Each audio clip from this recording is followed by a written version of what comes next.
Why do you want that belt back so badly? When you taste being a champion, you like to be the one defending your belt, not going trying to get it. You know, people call you a champ. It has a nice ring to it. Competition is the best way to learn. You know, you can sit here, you know, in an academy and do stuff over and over and over. You're gonna get better, but you put yourself in the competitive world, you're gonna jump levels that much quicker. That's Frankie Edgar. You know, he's a competitor. He likes to compete. He is competitive by nature. You know, if I grab like a rock and I throw it like across the street, he's gonna look for a rock the same size and try to throw it like further. You know, like wherever it is that we do, you know, like he's always like trying to compete and not to outdo anyone, but to prove to himself that he can. What do you have against 145? You know, I definitely get a lot of questions about dropping down to 45, and it's just, you know, speculation, am I gonna go down, am I not gonna go down? And, you know, I get it. It's an intriguing story. You know, I'm fighting at 55, I had the title, you know, I'm fighting for the title, but I can make 45, I'm a smaller, you know, 55-pounder.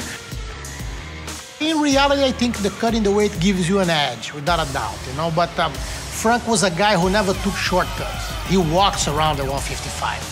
And back then, the UFC didn't have the 145 and the 135. They belonged to the WEC back then. And you couldn't get the exposure and make the money that you're making in the UFC. So once they create those weights and they add them to the UFC, Frank was already the champion at 155, you know? And we have a saying, even when you play soccer in Brazil, the team that is winning, you don't touch it. So Frank was the champion. How can we tell him to go down to 145, you know, or 135? That was his weight. He was the champion. You know, he's fighting 2 weight classes ahead. Nobody's doing that. There's no champion doing that. You know, if Jose Aldo calls out Frankie, Frankie walks at 155. Jose Aldo wants to call out what he walks at. And I don't know why he doesn't fight GSP. That's what Frankie's doing. Ben Henderson, he just had a jiu-jitsu tournament over 180, and I bet you cut a couple pounds for that too. Jiu-jitsu, he's 180. When you throw hands, he's 155. I'd like to see Ben Henderson fight at 185 against Anderson Silva, because that's what Frankie's doing right now. It's no knock on anybody, it's just that's what everybody's doing in MMA, and it's, to me, that the part that I see, how unique of a fighter and how I believe Frankie's the pound-for-pound best fighter. Everyone thinks, you know, just because you go down a weight class doesn't mean you're going to be successful. You know, there's different variables. You know, the guys are faster and a little more athletic. You know, just because you lose the weight doesn't mean you're going to automatically, you know, dominate. It's definitely something the media talks about, fans want to talk about. You know, I get it. As a fan, you know, you want to. I mean, I do it myself. You know, I'll like, see George fight Anderson or Anderson fight, you know, Jones. Those are just, you know, matchmaker and fantasy type stuff. And the same thing with me, you know, can I go 45? Yeah, I can make the weight. You know, in the future, I am going to end up going down just because as a competitor, you know, I challenge myself at 55, I like to challenge myself at 45 as well. I'm a guy that doesn't take too much time off in between fights, you know, if it's up to me, obviously, barring injuries and whatnot. But usually I take a week to 10 days off and I'm back in the gym. When he's sick, he trains. When he's hurt, he trains. When he gets hit, he keeps going. When he fought Maynard for the second time, you know, after he knocked out Maynard, you know, he's got like a busted up nose.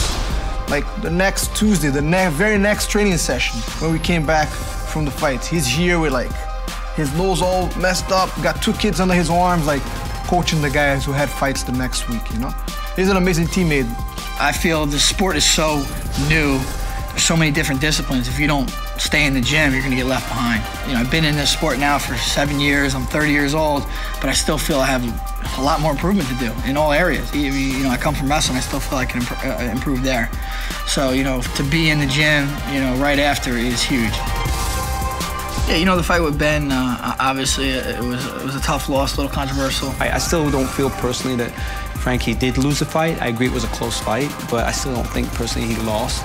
But that's how the game is. Even though the judges said that Frankie lost the last fight, I still think he won. And I'm biased, and of course, I'm always going to be biased towards Frankie. Do you think that if Lorenzo Fertitta and Dana White didn't tell you personally that you won that fight, that you would have been so adamant about getting a rematch? You know, I don't know. My team was on me, you know, the fans, you know, my family, obviously. You know, some people still thought he won, but again, it's really not so much about all these people that thought it. I thought I did enough to win. I'm not really dwelling on that. You know, the fight's in the past. I'm looking forward to the rematch.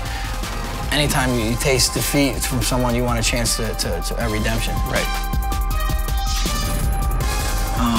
I think he's tough. You know, he's tough. He's hard to train for. A little unorthodox. You know, great athlete. You know, big 55er. And he possessed a lot of skills. You know, that's why the fight was so tough. You know, so you know, leading up to this one, I got to make some adjustments so I can, you know, make sure there's no doubt. What are you going to do differently this time? You know, I don't think about it so much about doing things differently. I just have to do them a little bit better.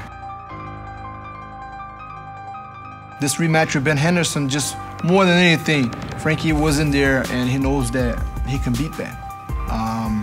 So it's for him to prove to himself that he could do it. I don't think it's about the belt. Many people wish they could go back and, you know, right or wrong, or redo something that maybe perhaps they came up short. And he has that opportunity, so why not go for it? Why drop to a lower weight class when he has the chance to do something that he deeply wishes to do? You know, I'm personally very inspired by that, even though like the odds when you look at it are not on his side. On his side, you know, he's outsized. You know, most people are like, oh, you know, it's like not good for his health. He should go fight the smaller guys. But that's Frankie Edgar. You know, he's gonna step up to the plate and he's gonna bring her in that fight. What's your feeling? What's your personal feeling towards Ben? There's no animosity, no personal animosity. You know, it's just that the nature of competition. You know, he has a win over me, and he has my belt, and I want to get it back badly.